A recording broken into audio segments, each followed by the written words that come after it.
तर मुंबईमध्ये शिवसेना आणि भाजपचं जागा वाटपाचं सूत्र ठरलेलं आहे। नवी मुंबई आता मुंबईमध्ये जे आहेत ते शिंदेची शिवसेना 90 जागा लढणार आहे, तर भाजपा 137 जागांवर मुंबई निवडणूक लढवणार असल्याची माहिती मिळते। मुंबईमध्ये शिवसेना आणि भाजपचं जागा वाटपाचं सूत्र ठरलेलं आहे। अनेक बैठकांच्या फेऱ्या संपल्यानंतर अखेर हा फॉर्म्युला जो आहे तो ठरलेला आहे। मुंबईमध्ये शिवसेना ही आता शिंदेची शिवसेना 90 जागांवर लढणार आहे, तर भाजपा जवळपास 137 जागांवर आपले उमेदवार जे आहेत ते उभे करणार असल्याची माहिती।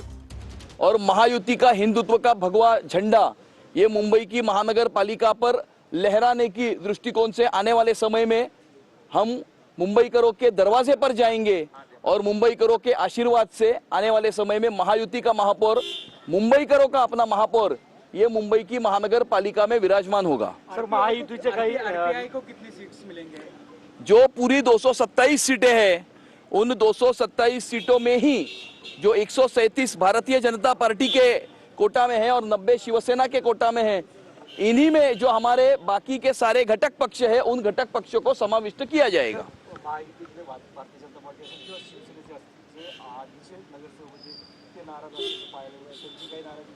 अजिबात कोणाचीही काहीही नाराजी नाही।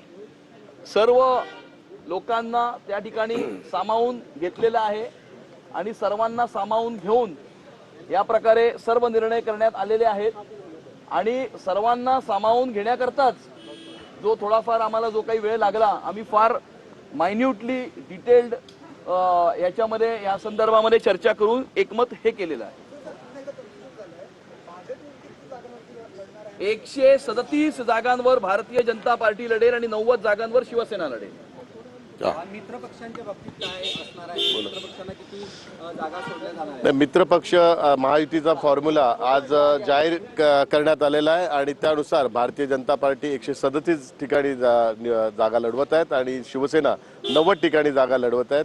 त्यामुळे सकारात्मक चर्चा होऊन एक चांगला फॉर्म्युला आज या ठिकाणी ठरवण्यात आलेला आहे आणि आम्हाला संपूर्णतः विश्वास आहे 227 जागेवर महायुतीचे उमेदवार त्या ठिकाणी निवडणूक लढवून 150 पेक्षा जास्त जागा निवडून आणून आम्ही महायुतीचाच महापौर, मराठी महापौर त्या ठिकाणी बसवणार आहोत आणि हा एक आम्ही संकल्प केला आणि तो संकल्प आम्ही पूर्ण करणार आहे।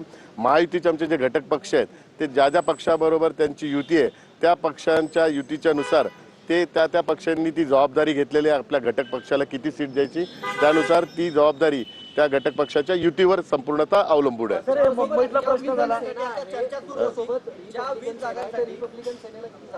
नाही, या संदर्भातला निर्णय माननीय मुख्य नेते एकनाथ शिंदे साहेब घेतील आणि भारतीय जनता पार्टीचे पण वरिष्ठ नेते त्या संदर्भातला त्यांच्या घटक पक्षासंदर्भातला निर्णय घेतील।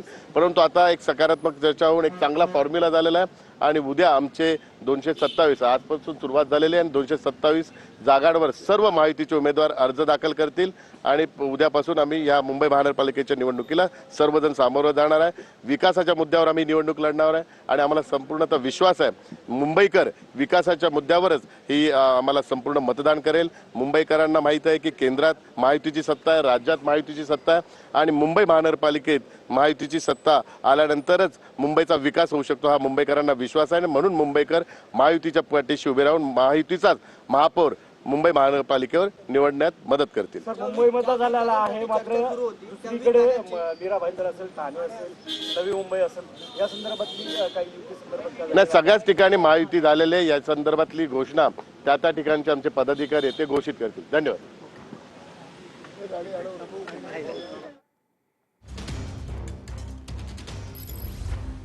तर मुंबईमध्ये शिवसेना आणि भाजपचं जागा वाटपाचं सूत्र ठरल्याचं पाहायला मिळतंय। जवळपास भाजपा 137 तर शिंदेची शिवसेना 90 जागा लढणार असल्याची माहिती मिळते।